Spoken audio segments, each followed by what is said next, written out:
Welcome to Heartbreak Revealed. Discover real stories of wives, betrayals, and shocking twists. Hit subscribe button and let's get to our story. I glanced at myself in the mirror, rubbed a little blush into my cheeks, and took a brush to my hair for one last touch. I sighed, stepped back, and put on the short green dress I bought last month. It was perfect, not too short and not too long. I still had good legs and loved to show them off. Dave always made comments about them, and I guess he convinced me how good they were. I slipped on my heels, snapped the back straps, and stood up. A touch of perfume and a last touch of the dark red lipstick, and I was ready. "Okay, Lauren, are you ready for this? You still look good, girl," I said to my reflection in the mirror, trying to convince myself that I was ready for this. I'd been on a few dates, and I had to admit that they were pretty much disasters. Maybe this one would be better. I walked down the stairs and into the living room where Jake and Emily were playing. They were my 10-year-old twins and the love of my life. I adored these two and let them know that as often as I could.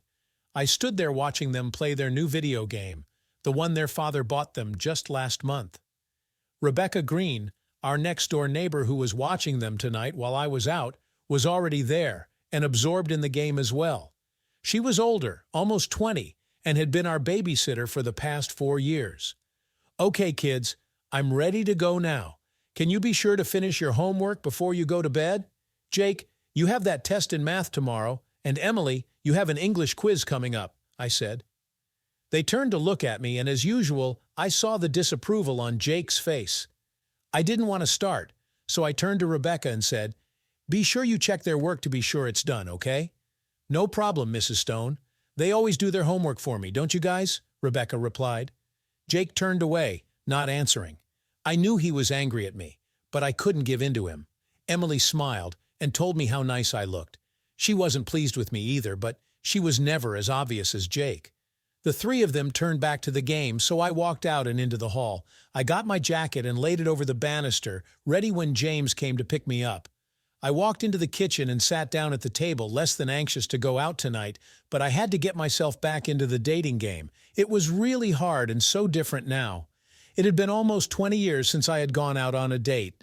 After all, I had been married for 18 of those years and dating my ex-husband for the 2 before that.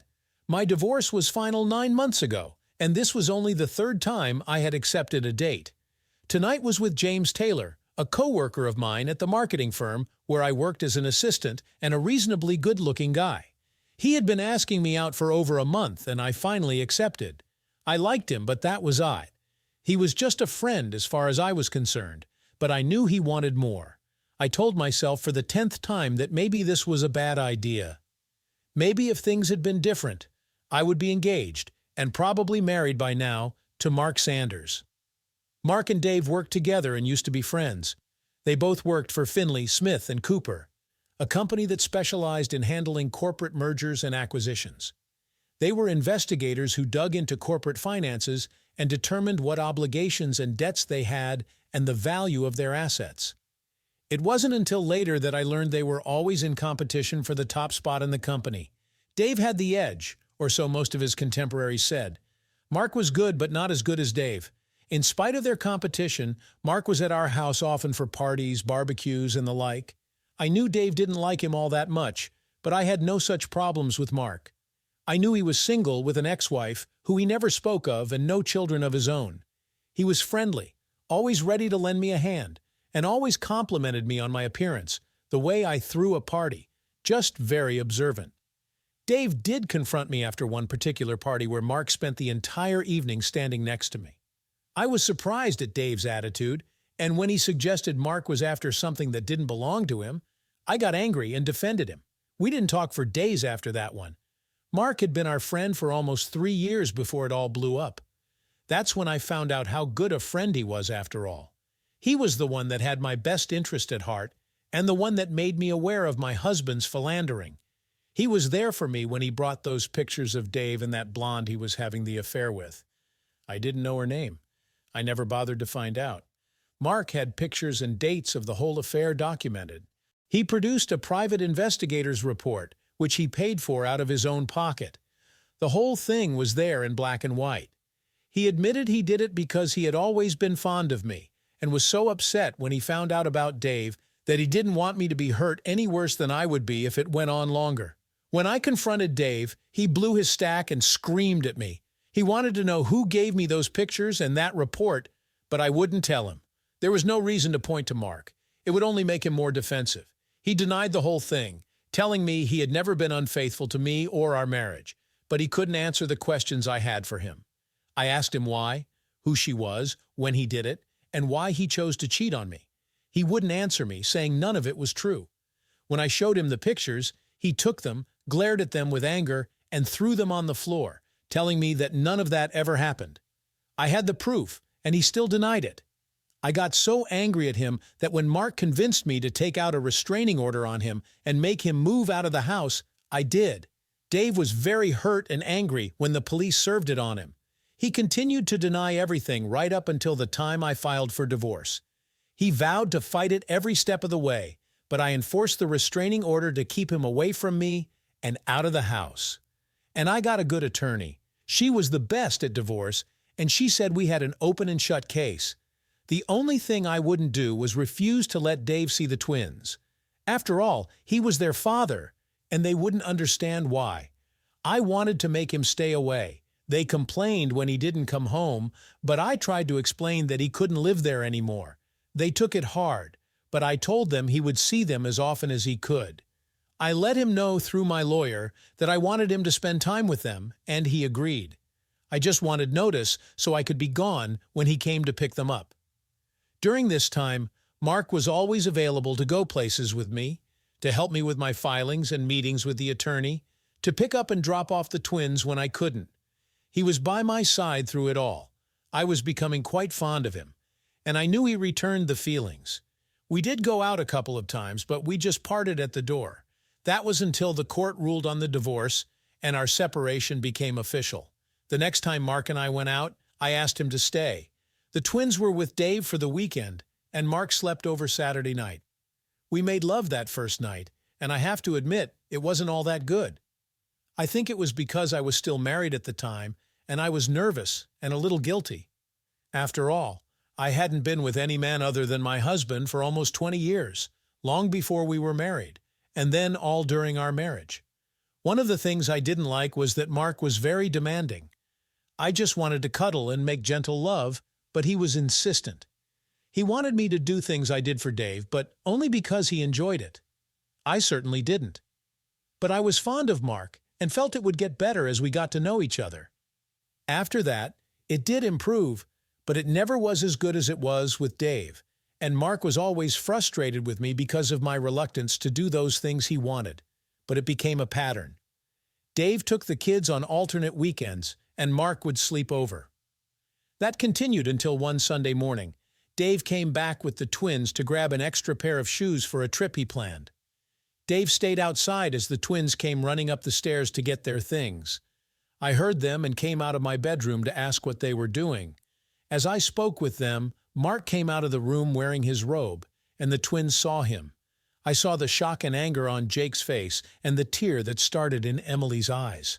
I was about to say something when Jake ran down the stairs, his sister following. They went out the door, slamming it behind them. I had no choice but to let them go. When Dave brought the twins home that Sunday night, he came in with them, something he hadn't done since I filed the restraining order.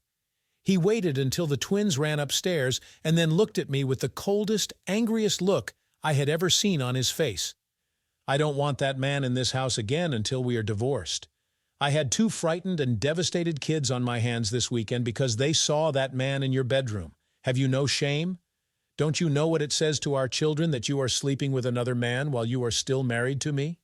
You accused me of doing the same thing, even though I was innocent. But I think now that I understand you were cheating on me with Mark for some time and made up that story about me just so you could divorce me. Well, that was unfair and you know it. But this will stop right now, or I will go to the court and ask for full custody on the basis of your immoral behavior. Make your choice now. With that, he turned and walked quickly out the door, slamming it behind him. I stood there in total shock. What the hell was he talking about? Making up a story about him cheating with Mark as a reason for filing for divorce. He was crazy, disturbed at the threat of losing me and his kids. Of course, that was what it was. Now I understood, but he was too angry to push now. I had to cool it with Mark, at least in my home. We could meet at his place or go to a motel. I could do that. Actually, I could even do without Mark until after the divorce. He was the one that enjoyed the sex more so than I did. As I said, things would have been so much simpler if Mark had lived. But just 3 days before my divorce was final, Mark was killed in a traffic accident.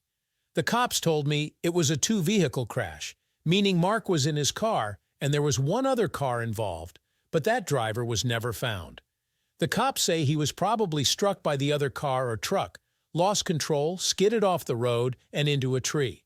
He was killed instantly, or so they said. I wondered later why he had been on that road at that time. He was supposed to be with me to help me in my time of sorrow over my upcoming divorce. He promised me he would be there, so why was he somewhere else? I was very sad when they notified me of his death. Sad, but strangely, that was all. I wasn't sure why they contacted me, but apparently he had something in his car that mentioned me. I was very fond of Mark and thought we might have had a future together, but I was surprised by my ability to get over him so quickly. Maybe he was just a good friend when I needed one and nothing more. Now I'll never know for sure. The divorce was very hard on me. The funeral was scheduled for the same day as my divorce, and Mark had planned on being there with me. Now I had no choice but to go to the funeral alone. I was surprised at the lack of people there. I was one of only a very few, and most of them people I had never met. It was a simple and quick affair, a few words, and then it was over. Since I knew no one there, I left immediately and went on to the divorce. Dave was there with his attorney, and he was sitting across from me, looking at the wall behind me. I could see he was still angry, and I was still surprised. After what he did, why would he be angry at me? It made no sense. But he chose to agree to the divorce when Mark threatened to post some of the pictures on the internet for the world to see. Mark told me Dave agreed rather than have those pictures out. Dave never told me anything about that meeting, so I had only Mark's word. As I took my seat, Dave finally looked at me. I was shocked at the look in his eyes. They were as cold and angry as I had ever seen. I wanted to say something to him, something that would make him see that this was all his fault, but I couldn't think of anything more to say other than what I said to him when I confronted him. He refused to admit his guilt then, so now would be no different. I shook my head and looked away, not feeling comfortable with that look. Dave continued to stare at me until he said very quietly, "Are you still convinced I cheated on you? You believe I could do something like that to you and my kids? I will say it one more time, I never cheated on you, never." I looked into those eyes that were so cold and answered him the only way I could. "I have the proof, and you still won't admit it. So long as you choose to lie to me and not admit what you did, we have no marriage." I had been very sure of myself when Mark was there to support me, but seeing the look in his eyes and the sound of his voice, my confidence was shaken. What if, then we have no marriage? Dave looked away, and the anger on his face was so intense it scared me. But I was safe here in this room. Actually, if truth be told, I knew I was safe anyway. Dave would never hit me. The man he was couldn't do that. The meeting went very quickly, and the attorneys gave us the final paperwork to sign. I was to keep the house, get half of all assets, child support from Dave in the amount of $600 per month, and alimony of $100 per month since I was working and made sufficient money to support myself. The alimony amount was a compromise. Dave wanted to refuse to pay anything to me, claiming that I had created a false set of documents to force the divorce. He claimed that Mark and I were lovers and working in collusion to blame him for an affair that never happened. The judge denied his suit when she read the private investigator's report and viewed some of the pictures. I have to admit that I still don't understand Dave's claim that Mark and I were lovers. I never even dated Mark until after I filed for divorce, and I only slept with him once our separation was official and our marriage had been ruled over. That happened after Dave's suit had been denied. So where he came up with those accusations was beyond me, not like my claim based on real evidence. I know Dave still believes what he said in that countersuit. I never tried to correct him. It would have been a waste of time. I was interrupted by the doorbell. I got up, walked into the foyer to see that Rebecca had already opened the door. James was standing inside, dressed very nicely in a dark suit and a beautiful green striped tie. He was a nice-looking man and always made a nice impression. My twins had not come out of the room. As usual, they disapproved of my dating. They always asked why Daddy wasn't the one I was going out with. I always answered the same way: Daddy and I are divorced and no longer together. They never accepted it. "Okay, good night, kids. I won't be late. Be good and do your homework," I said. I grabbed my jacket, handed it to James to assist me, and shrugged into it. I went out to his car, James following. James took me to dinner at a very nice restaurant where we ate and talked about our lives. James was divorced like me, and he had a daughter at home that he adored. He visited her as often as he could. I looked at pictures of him and her, and one of all three of them. His wife was a very beautiful woman. I asked him what the cause of the divorce was in his case, and he said he didn't want to talk about it, so I never mentioned it again. After dinner, we went to a small lounge where there was dancing, music, and plenty of drinks. I loved dancing and enjoyed James' ability. He was a wonderful dancer, but I noticed that after a few drinks and some slow dances, he was trying to pull me into having sex. I resisted until he finally stopped. "What's the problem, Lauren? I know you've been without Dave for quite a while now, and you must want the same thing I want, so why not? We're both divorced, lonely, and need some real loving." "I won't disappoint you with that," James said, running his hand down my back. He pulled my body tight against him, trying to arouse me. I stepped on his toe, making him back off, and then moved away and back to our table. I was angry, embarrassed, and frustrated. I enjoyed the feel of him against me, but it was not the same. Dave used to do the same thing when we danced, but he was smoother and more playful about it.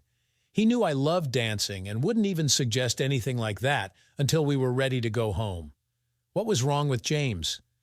James followed me back to the table, looking angry as well. "What the hell was that all about? I was just trying to let you know that I find you very attractive and I would love to make love to you. Isn't that what you want too?" "No, this was supposed to be a friendly date, nothing more. I never gave you any other impression. I never told you or even suggested to you that I wanted sex." "Damn you, I want to go home now," I replied. James argued, tried to convince me he would behave, but I just wanted to go home. Damn it all anyway. Why did I end up comparing guys to Dave? I always did it, and I never intended to, but they just weren't the same as him. He did everything right. He always knew what I wanted and what would make me happy. As James drove me home, silent in his frustration, I continued to think of what was wrong. I knew what it was, and that made it even worse. I still loved my husband Dave, regardless of what he did to me and our children. He was perfect in so many ways for me. He knew me, he took care of me, and he always knew how to make me happy. Why did he do it? Why did he cheat on me with that woman? I didn't even know her name or where she came from. Mark knew. He took care of all the details during the divorce. He gave the lawyer all the information, and Dave continued to deny it over and over.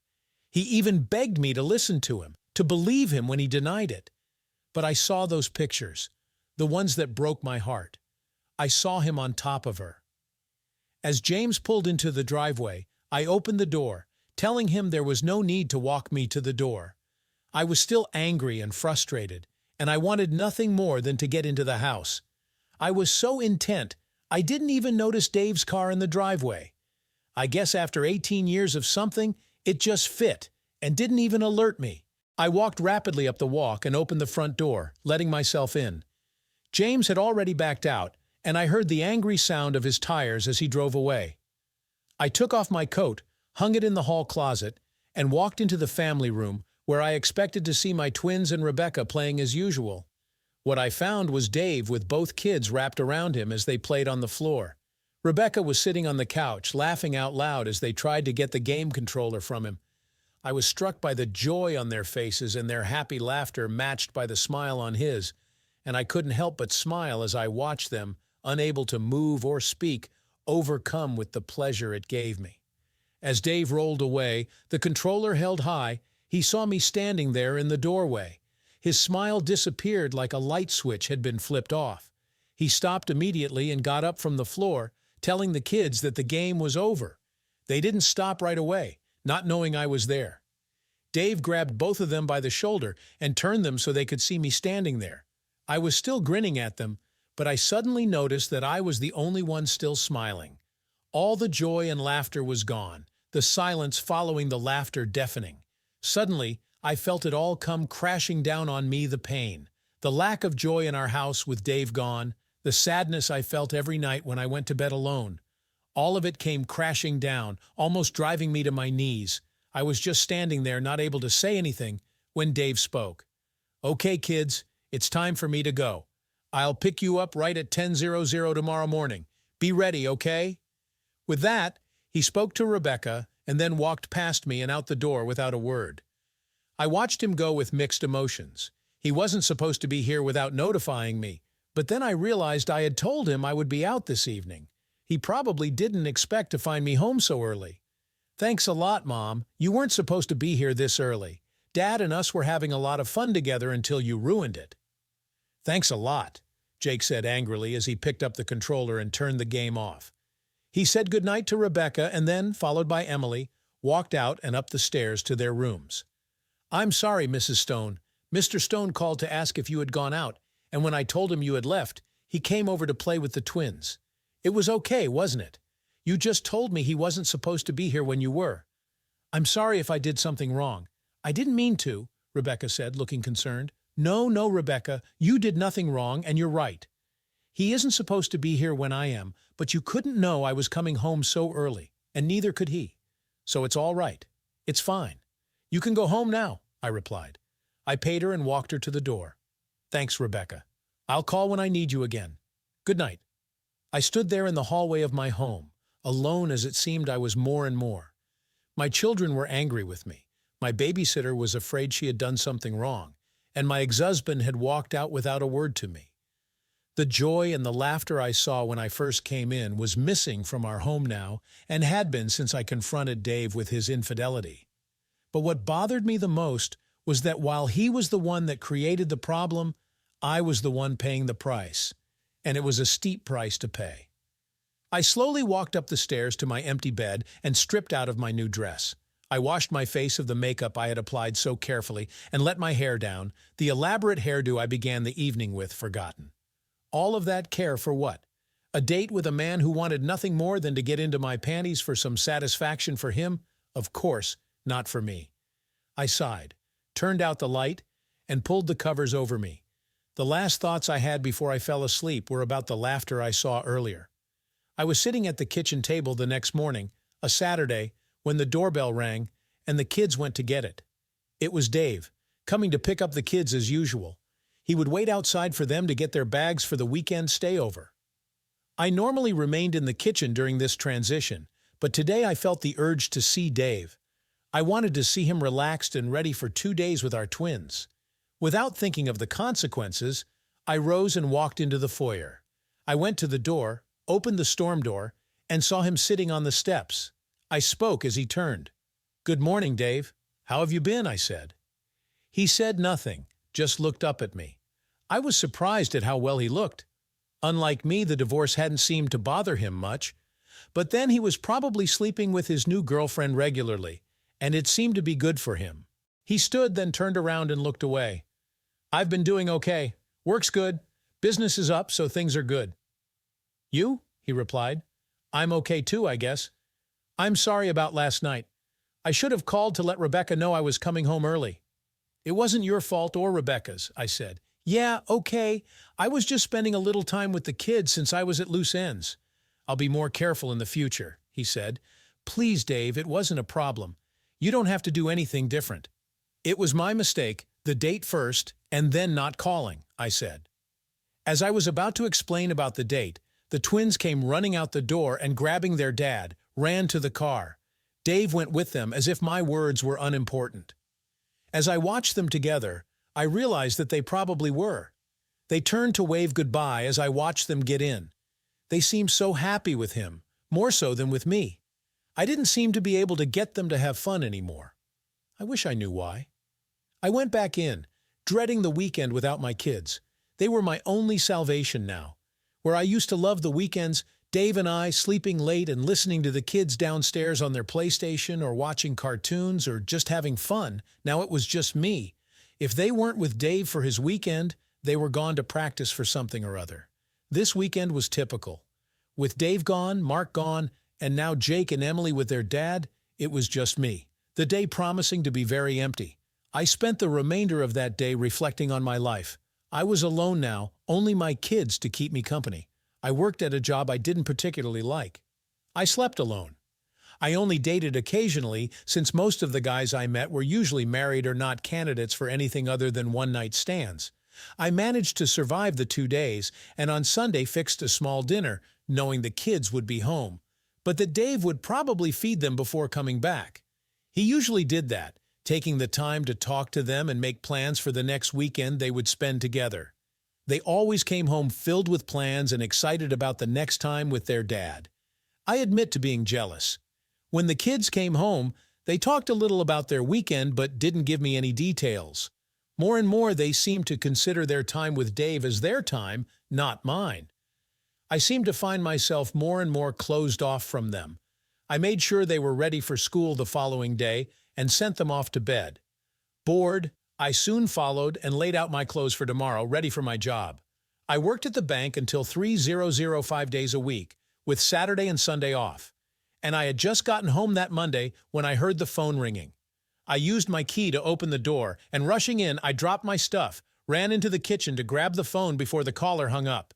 "Hello, this is Lauren," I answered. "Is this Mrs. Stone?" "Mrs. Dave Stone?" a voice said. I didn't recognize the voice at all. "I'm Lauren Stone. I'm divorced now, so it's no longer Mrs. Dave Stone. Can I help you?" I replied. "Yeah, maybe you can. Look, this is Harold Smith down at Capital Investigations. Mark hired me to make up that report. You know, the one that you used to dump your old man. Looks like it worked okay since you're split now. I'm sorry, but I don't know much about you or the report, only what Mark told me." "Why are you calling me?" he said. "Look, lady, it's too bad he had to bite the dust, but Mark still owed me $2,000 for making up that report. Doctoring those pictures alone cost me a couple of $100. Now that you're out from under that creep of a husband of yours, someone has to pay me the $2,000. Since he's gone, you're the only one left," he said. "I don't know what you're talking about. Mark said he paid for that report out of his own pocket. And what do you mean doctoring those pictures? Why did you have to do anything to them?" I asked. "Don't be funny with me, lady. That report was bogus, and you know it. Those pictures were photoshopped by one of my guys, so don't give me any of that crap. I want my $2,000, or the DA will hear about your scam from an anonymous source. I'm covered, so nothing comes back to me. But you, that's a different story. You wanted to dump that cheap SOB and get half of his money, so you had your lover hire me. I have his words on tape telling me that the two of you planned this, so I'll stop by tomorrow around noon for the $2,000. Have it waiting if you know what's good for you," he said. He disconnected, and I sat there, the phone still against my ear as the dial tone hummed. I was stunned. The report was bogus. The pictures were not real. It was all a scam, and Mark was the one that did it all. He conned me all right. He made up that whole thing about Dave having an affair and got a sleazy PI to make up a false report, complete with pictures, to convince me. And the worst part was that I fell for it hook, line, and sinker. I turned on my husband and refused to even consider that he was telling me the truth. I put down the phone and sat there, my head spinning, my stomach clenching in severe pain, my face flushed. I was feeling sick to my stomach and almost didn't make it to the bathroom before everything I had came up, scalding my throat and mouth as it spewed out. I know I screamed in agony as the truth came crashing down on me. All I could say was no, over and over and over. I tried to get up, away from the commode, but when I stood, my stomach clenched again, the pain forcing me to my knees just in time for another round of heaves, mostly dry since the contents of my stomach were already in the bowl. I bent over, the cramps not letting go, my face drenched with sweat, and my fists clenched in agony as I tried to bring up whatever was left. Each time I tried to get up to wash my mouth of the sick taste, it hit me all over again. My kids found me there on the floor of the bathroom when they came home from school. I had been there for the past 2 hours, alternately seized by dry heaves, washing my face, then crying until the next spasm took control. My stomach was empty now, and the only thing left were the painful cramps that wouldn't stop. I felt like I wanted to die and hoped that I would.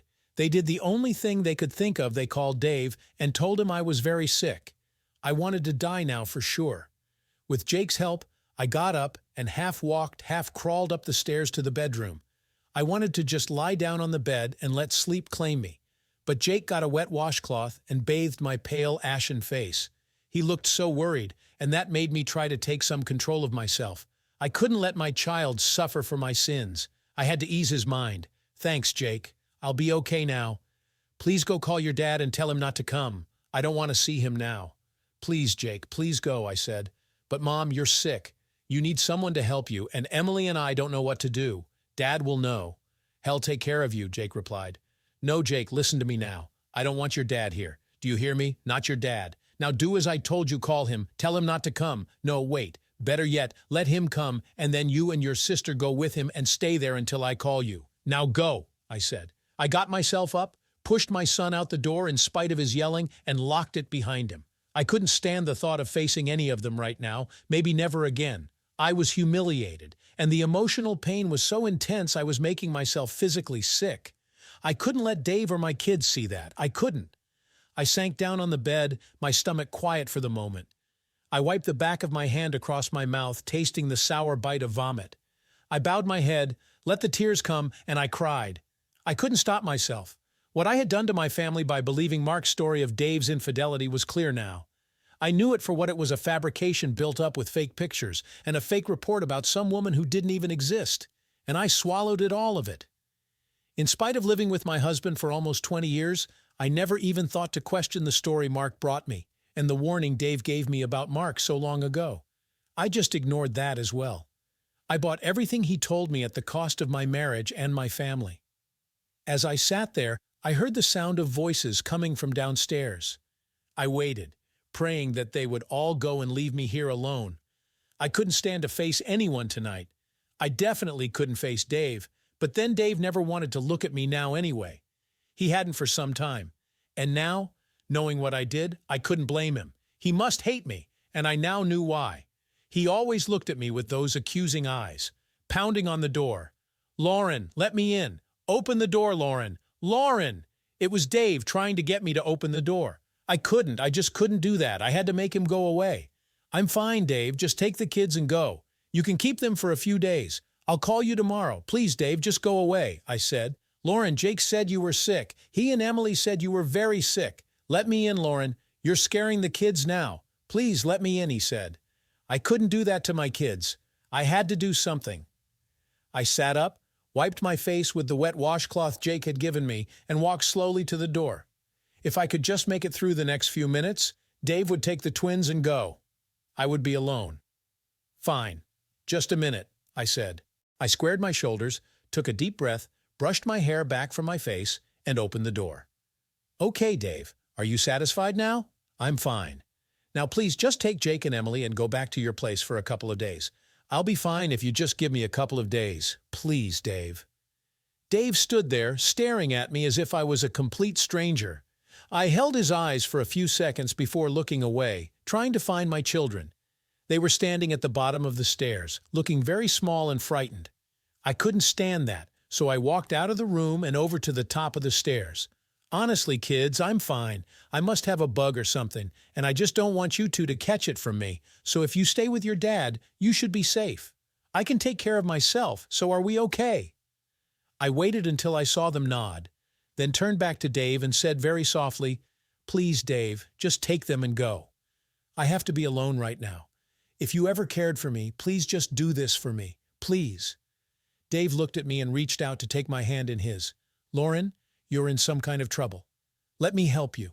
You're still the mother of my children. I don't give a damn if you die, but you're scaring my kids. I looked into his eyes, saw that small kernel of concern, and that was all I could stand. I began to cry as I ran into the bedroom, slamming the door shut behind me. I twisted the pathetic lock and stood there, my back pressed against the door as if to block him from coming in.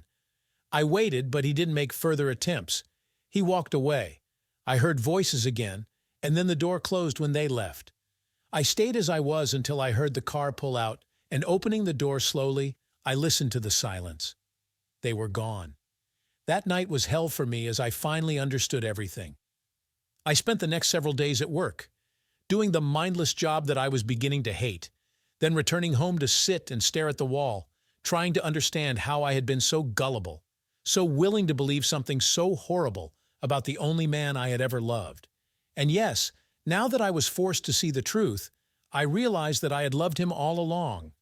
That's why the sex with Mark never really felt good, why my sadness over his death had passed so quickly, why the dates with men I thought were fine always left me with an empty feeling.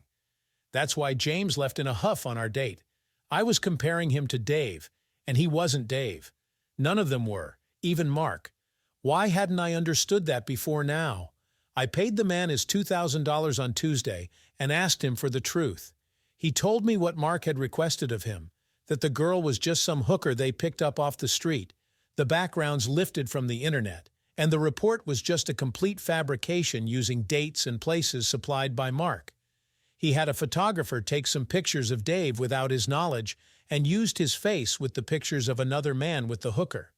Since Mark knew Dave's schedule, he was the perfect one to set it up. And he did it all just to take me away from Dave, to best Dave at something because of his jealousy. He knew Dave was to be promoted very soon, and he would end up working for him, so he wanted to take me away first. And he succeeded. I let him make a fool out of me and cheat Dave out of my love. And if he hadn't died in that freak car accident, I never would have known. It was Thursday before I called Dave to tell him he could bring the children home, but I requested that he stop and see me beforehand. I told him I had something I wanted to talk to him about and that the children couldn't be a part of. He was curious, but all I would say was that it would be something he needed to know. He agreed finally, but reluctantly. I had debated about what I should do, and I knew one thing: I had to tell Dave the truth about everything. He had to know that I believed him and that I knew he had never cheated on me. It was important for me to let him know that I had regained my trust in him and recognized the decency that made him the man he was. While I couldn't take those things away from him, I could let him know that I now realized I should never have doubted him. He deserved that from me at least. Friday, Dave called and asked if we could meet at home that evening. He said we could talk, I could say what I wanted, and then we could decide if the kids should stay with him over the weekend. He was very quiet, not the least bit rude or abrupt as he normally was when he called. I appreciated that small token and agreed to meet him. He said he would bring takeout, something we used to do quite often. I thanked him and hung up, determined but frightened of what I was about to do. I finished my shift at the bank and left for home and my coming humiliation. Dave arrived right at 6:00, the time we had agreed to. He had a pizza and some Diet Pepsis that he sat on the kitchen table. I got the napkins and a couple of glasses and set 2 places, very domestic and very family-oriented. The hypocrisy was not lost on me, this artificial domesticity, and my intended confession of unmitigated deceit and betrayal. I almost lost my courage, but I steeled myself and indicated to Dave that he should sit. I set the pizza on our plates, opened and poured the Pepsi. After that, I sat back and looked at Dave. I have something very difficult to say to you, and I need a promise from you that you will listen until I'm finished. If you try to interrupt or to ask questions before I'm done, I won't be able to get through this. This is important, Dave, so you have to promise me, I said. Dave looked at me, and I guess the pain on my face convinced him that I needed to do this. He finally nodded and gestured for me to begin. I swallowed, said a quick prayer for help, and began. First, I want to apologize to you for not believing in you when you tried to tell me you would never do the things I accused you of. That was my biggest sin, and one I will regret until the day I die. All you asked of me was faith and trust, and I gave you neither, I said. Dave started to say something, and I quickly raised my hand. Please, Dave, you promised. He subsided, and I continued. Before filing for the divorce, I let Mark convince me to bar you from seeing the children and living here in the house. I now know he did that to prevent you from talking to me and trying to convince me you didn't do those things. My sin is that I listened to him and not to you. When Mark moved in with me to sleep in the bed you and I shared for all those years, I was so angry that I permitted it. We spent the weekends together when you had the kids. I was humiliated and ashamed when you spoke to me that day Jake saw me with Mark, and I realized what I was doing was wrong. The shame was only made worse when Mark decided to use a motel room instead, but I continued to meet him. That was when I lost the dignity that I had tried so hard to maintain when I thought you had betrayed me for another woman. To make it so much worse, Mark was a terrible lover, and all I could do was compare him to you. For your information and because I owe you the truth, he was awful, and I never enjoyed it. Why I continued, I don't understand. I guess I was lonely and felt betrayed. I think now it was only a foolish way for me to try to get some revenge, I said, pushing the plate of pizza away from me. The smell almost caused my nausea to return. I had to continue this, do it once and for all, make it through before my courage failed me. It was just last weekend when you had the kids that I got a phone call from Harold Smith, the man at Capital Investigations. You remember them? The PI report that documented your betrayal of us? The report that produced those dramatic pictures of you and that woman? The report that convinced the judge that your claims were just nonsense? Do you remember that report, I asked? I was almost yelling now, the pain and the anger gripping me again just as it had when he called. My throat closed up and I could hardly speak. I was so furious at the injustice of what I learned. Dave stood and reached for me, but I angrily waved him back. No, I have to do this. I have to, I said. I took a deep breath, held it, and then exhaled noisily. It was all a sham, a pack of lies. Mark paid him to create those pictures and to doctor the report and make it look authentic. Mark paid him. Mark did it all just to take me away from you, and he succeeded. He succeeded because I failed to trust you. Don't you see? It was all my fault. I destroyed our marriage by my failure to believe in you. The foolish man called me to ask for an additional $2,000 that Mark owed him. Mark told him that he and I were in agreement to fake the report and the pictures. He had a tape of Mark making the request to fabricate the report, and he claimed that I was aware and in agreement. It was nothing but a con that Mark used to take me away. Just a lie. It was all a damn lie. And I found out because Mark was killed that day in that stupid car accident. I now thank God that he was. The day I learned all of this was the day the children called you because I was so sick. I was sick at heart, but the pain was enough to bring me down. That's why I had you leave so quickly. I couldn't stand to face you, and I couldn't stand for you to look at me, knowing I had failed you and betrayed you in my anger. I made it all the way through. I had given Dave the truth so that he could know that I believed him now, that I knew without doubt that he had never betrayed me. But it was also true that he knew how I betrayed him. It was all over now. Dave could go on with our children, knowing that he had my trust. But now he knew that I had slept with Mark repeatedly while we were separated. I had betrayed my marriage vows to Dave long before our marriage was terminated. We were separated but not divorced. I had betrayed him, and now I knew I didn't even have the justification of revenge. I was exhausted. The truth and the emotional toll it demanded of me to tell Dave took more from me than I expected.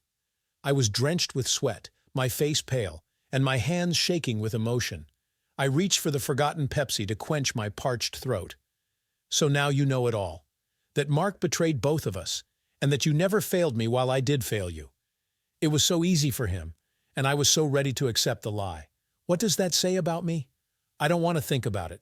Just know that I never stopped loving you, even when I was convinced that you had cheated on me. I never stopped, Dave. I never stopped, I said. I stood, looked at Dave, who was sitting there, quiet now. He seemed to be deep in thought. I decided to take this reprieve to say, please keep the twins until Sunday evening as usual. I can't see them right now. I'm sorry, Dave. I'm so very, very sorry for all I put you through. I hope someday you'll be able to forgive me. Good night. I turned and ran up the stairs to the bedroom, where I seemed to be spending more and more of my time lately. I heard Dave call through the door that he was leaving, but I didn't respond. I wanted to be by myself. It was only now that I realized that I had destroyed all the good things in my life. I had been a fool, a gullible fool, to allow Mark to lead me by the nose as he did, and I deserved what I got now. I deserved nothing less. Dave brought the twins home that Sunday evening at the proper time, and I had a light dinner waiting. He came in with them just to be sure I was okay. I smiled at him but didn't stay to talk. I walked back into the kitchen, Dave standing there in the foyer watching me until I was out of sight. He left, calling a good night to the twins as he left. 2 weeks passed, in which I worked very hard to get the twins to talk to me, to tell me what they were doing and how they were getting along. It seemed that it had been forever since I just talked to them and took a real interest in what they were doing. Up till then, I was feeling sorry for myself, put upon by the death of my lover, the destruction of my marriage, and anything else I could feel some self-pity about. Now I was determined to make myself get back into the world of the living. My kids came first. I was discussing something with them when they reminded me that Dave was coming to pick them up that Saturday morning. I had almost forgotten until then, and the thought of Dave brought a wave of pain for all I had lost.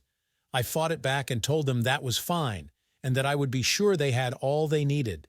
Jake wanted his favorite shirt clean, and Emily wanted a change of shorts for the park. I promised that both would be ready. They seemed pleased that I was taking an interest again, and we talked about what they were going to do. Apparently, Dave had promised them a trip to the planetarium to see a new diorama that was just being introduced. It sounded wonderful, and I told them so. I envied them this time with their dad. I had them ready, their small bags packed with their special requests, and made sure they each had last-minute instructions on how to behave. I knew it was not necessary, as they always behaved for their father, but it gave me some sense of normalcy, and they seemed to like it as they smiled and fidgeted good-naturedly while assuring me they would behave. I was pleased at the ease with which we were now getting along. It seemed that when I bared my soul to Dave and told him what I did, I regained some of my own pride and self-respect. It wasn't easy, but it was very worthwhile. I felt a huge sense of relief and pleasure, which seemed to be apparent to my children. At least they were responding to me now, whereas before there was more resentment. I waited with them until Dave's car pulled into our driveway. I opened the door and watched them run to the car, where Dave stood waiting. He got them inside, made sure they were buckled up, and then, surprising me as well as the twins, he walked up the driveway toward me. I waited, wondering what he wanted to say. I had no expectations, but I was curious. I felt maybe we had entered a new phase in our relationship, possibly friends, but I suspected even that was too much to hope for. "Good morning, Lauren. Are you feeling better now?" he asked. "I'm a lot better now. It was very hard, but it was more painful to realize what I did and the harm it caused for all of us. But it's given me a great sense of peace now that you know that I know the truth." "Thank you for that," I replied. Dave turned and started down the drive. Then he stopped. I watched, curious as to what he had forgotten, something else he wanted to say. He turned, walked back to the bottom of the stairs and looked up at me. I waited, feeling the pleasant twinge in my stomach that I always felt when Dave looked at me that way. I could only wish it was the way he felt about me again, but that was too much to ask for. He opened his mouth once, shut it, swallowed, then spoke. "Would you like to join us today? We're going to the planetarium, and I know the twins would really like it if you came." All I could do was sob, the tears welling up in my eyes and my throat closing with emotion. I swallowed, wiped my eyes, and replied, "I would love to. It's been almost a year since Dave invited me to join him and our twins for his weekends with them. It's not always that he does it, but often enough that I was beginning to hope for more. I know I don't deserve it, but I can still hope that he can come to forgive me." We spoke about it at length once, and Dave was very kind to me. He understood why I was so convinced when he saw the pictures and read the report. He knew that both were fakes, but there was no way to convince me at that time since I thought they were real.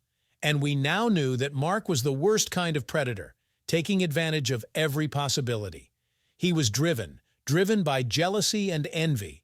The problem was that while intellectually Dave could understand my suspicions, his heart wasn't as forgiving. He said only that he was sorry I couldn't trust him more, especially when he told me that he was innocent. I've done all I could to make him understand that even though I thought he was unfaithful to me, I never stopped loving him. I let him know that my time with Mark was not wonderful, that the sex with him was always unsatisfactory, and that I continued to always compare him with Dave, and that Mark always came off second best in every way. As to dating, it was hopeless for me since I continued to compare them all to Dave. He hears me, he listens very intently, but he just shakes his head. I don't know what that means. The one thing he did say during that talk was that if I still loved him, as I said, why didn't I give our marriage another chance? Why couldn't I find it within my heart to forgive him for what I thought he did? I had no answer to that, and that bothered me a lot. I finally concluded that Mark was manipulating me into not letting Dave back in my life. Dave agreed, but still wondered why I was so eager to push him away.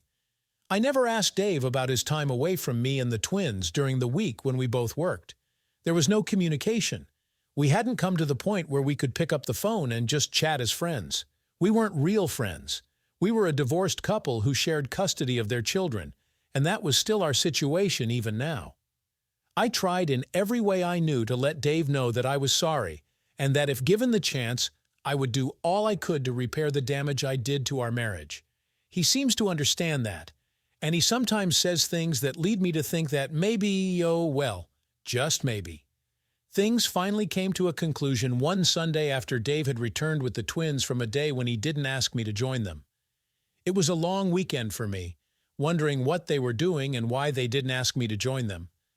I told myself that it was nothing, just Dave wanting to spend some quality time alone with them. I convinced myself of that by the time they came home. Dave stayed outside and soon left without saying goodbye or coming in to chat. I noticed that he was doing that more and more. I spoke to Jake and Emily that evening and casually asked them what they did that day. We were on good terms again, and we did often talk about their time with Dave. This time I caught the look that passed between Jake and Emily before Emily spoke. "Mom, we talked it over between us, and we have to say something. We promised Dad that we wouldn't, but we don't think that's fair to you because we love both of you the same," she said, looking once more at her brother before continuing. "Dad has a girlfriend. Her name is Cindy, and she's very nice. She has a daughter, Judy, who is our age, and the five of us have been spending a lot of weekends together." Emily looked at Jake, and he nodded. He picked up where Emily stopped. I had stopped breathing, dreading what was coming. This weekend was a lot of fun. We went to a cabin at Lake Park and spent the whole weekend there with Cindy and Judy. We think Dad and Cindy were together at night, but we aren't sure. They didn't say anything about it. Jake seemed to be embarrassed, but he swallowed and continued. I held my breath because I knew what was coming. I steeled myself, gripping my hand so tightly that my fingernails were digging into my palm. My throat was already tight, and my eyes were beginning to blur with the tears that I just barely held back.